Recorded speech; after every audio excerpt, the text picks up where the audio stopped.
Friends, family kitchen হাউসে সকলকে স্বাগত জানিয়ে আমি নন্দিনী আজ আপনাদের সাথে শেয়ার করব ঘরোয়া পদ্ধতিতে সুস্বাদু এগ পটেটো মারাগ। এই রেসিপিটি খুবই কম সময়ের মধ্যে ঘরোয়া উপকরণ দিয়ে কিভাবে তৈরি করে নেওয়া যায় আজ সেটি আমি আপনাদের সাথে শেয়ার করব। রেসিপিটি ভালো লেগে থাকলে আমার চ্যানেলকে সাবস্ক্রাইব করবেন আর পাশে থাকা বেল আইকনটি প্রেস করে দেবেন নতুন নতুন রেসিপির আপডেট যাতে সবার আগে আপনাদের কাছে পৌঁছে যায় সেই জন্য। তো চলুন রান্নাটা শুরু করা যাক। আমি এখানে 7টা ডিম হার্ড বয়েল করে নিয়েছি। এবার আমি ডিমের একটা সাইড ছুরির সাহায্যে ঠিক এইভাবে কেটে নেব। একটা সাইডই কাটবো, দুই সাইড কাটবো না, তাহলে ডিমগুলো একদমই ভেঙে যাবে।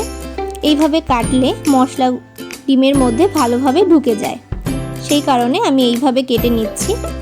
আরও একটা ডিম কেটে দেখিয়ে দিচ্ছি। ঠিক এইভাবে বাকি ডিমগুলো ঠিক একইভাবে কেটে নিয়েছি। এবার আমি মশলা তৈরি করে নেব। আমি এখানে 1 চামচ টক দই, 8টা মতো আলমন্ড বাদাম সারা রাত ভিজিয়ে খোসা ছাড়িয়ে নিয়েছি আর 3টে ছোট সাইজের পেঁয়াজ বেরেস্তা করে রেখেছি, একসঙ্গে পেস্ট করে নেব। কড়াইতে অল্প পরিমাণে তেল গরম হতে বসিয়ে দিয়েছি। তেল ভালোভাবে গরম হয়ে গেলে আমি এর মধ্যে দিয়ে দিচ্ছি সামান্য একটু লবণ আর সামান্য একটু হলুদ। এবার ভালো করে নাড়াচাড়া করে নিয়ে আমি সেদ্ধ করে কেটে রাখা ডিমগুলো এর মধ্যে দিয়ে দিচ্ছি।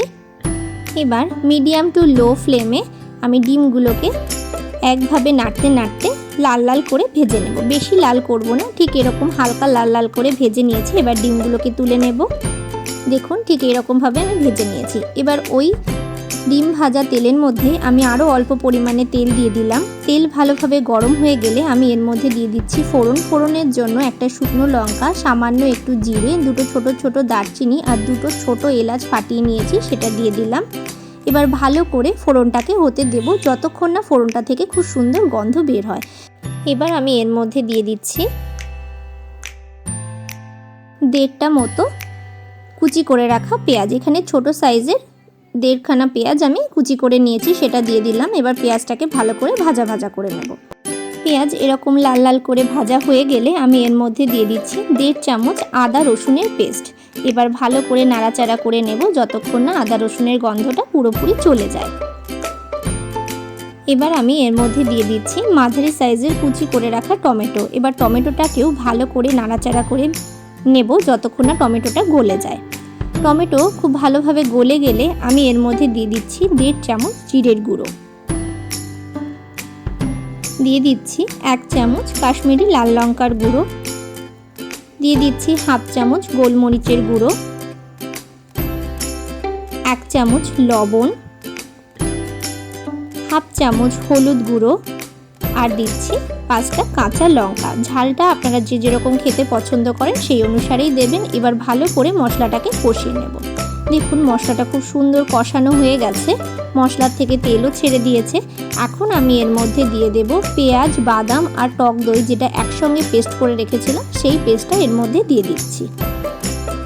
পেস্ট দিয়েও ভালো করে কষিয়ে নেব। গ্যাসের ফ্লেমটাকে এই সময় মিডিয়াম টু লোতে রেখেই কষাবেন। এবার আমি বাদাম বাটার জলটা ধুয়ে দিয়ে দিলাম। এবার ভালো করে নাড়াচাড়া করে মিশিয়ে আমি ভালো করে মশলাটাকে কষিয়ে নেব। দেখুন মশলা থেকে তেল ছাড়তে শুরু করলে আমি এর মধ্যে দিয়ে দিলাম 1 চামচ গুঁড়ো চিনি। আবারও ভালো করে নাড়াচাড়া করে মিশিয়ে নিয়ে আমি এর মধ্যে 2 বাটি জল দিয়ে দিলাম। এই প্রিপারেশনটায় বেশি গ্রেভি হয় না, হালকা গা মাখা মাখা গ্রেভি হয়। ভালো করে ফুটিয়ে নেওয়ার পর আমি এর মধ্যে সেদ্ধ করে ভেজে রাখা নতুন আলু দিয়ে দিলাম আর দিয়ে দিলাম ভেজে রাখা ডিম। এবার ভালো করে ডিম আর আলুটাকে ফুটতে দেব। গ্যাসের ফ্লেমটাকে লোতে করে আমি 5-7 মিনিট মতো ঢাকা দিয়ে রান্না করব। ফিরে এলাম 7 মিনিট পর। এবার আমি একটু নাড়াচাড়া করে দেব। লঙ্কাটা গোটা রেখেছি কারণ এটা পরে আমি ডলে দেব। এবার আমি এর মধ্যে দিয়ে দিলাম 1/2 কাপ মতো ধনে পাতা। ধনে পাতা দিয়ে হালকা নাড়াচাড়া করে নিয়ে এর মধ্যে দিয়ে দিচ্ছি হাফ চামচ গরম মশলার গুঁড়ো। এবার আবারও ভালো করে নাড়াচাড়া করে নেব। ভালো করে নাড়াচাড়া করে মিশিয়ে 2 মিনিটের জন্য ঢাকা দিয়ে রেখে দেব। ফিরে এলাম 2 মিনিট পর। এগ পটেটো মারাগ সার্ভের জন্য একদমই তৈরি। আমি 2 মিনিট ঢাকা দিয়ে রেখেছিলাম যাতে গরম মশলা আর ধনে পাতার ফ্লেভারটা ডিমের মধ্যে ভালোভাবে ঢুকে যায়। এবার আমি সার্ভ করে দেব। এগ পটেটো মারাগ সার্ভের জন্য একদমই তৈরি। এই রেসিপিটি বাড়িতে আপনারা ঠিক একইভাবে তৈরি করবেন, অসম্ভব সুন্দর লাগবে। আশা করছি আপনাদেরও ভীষণ ভালো লাগবে। রেসিপিটি বাড়িতে এইভাবে ট্রাই করে অবশ্যই আমাকে কমেন্ট করে জানাতে ভুলবেন না আপনাদের কেমন লাগলো। রেসিপিটি ভালো লেগে থাকলে লাইক করবেন, শেয়ার করবেন। ভিডিওটি শেষ পর্যন্ত দেখার জন্য অসংখ্য ধন্যবাদ।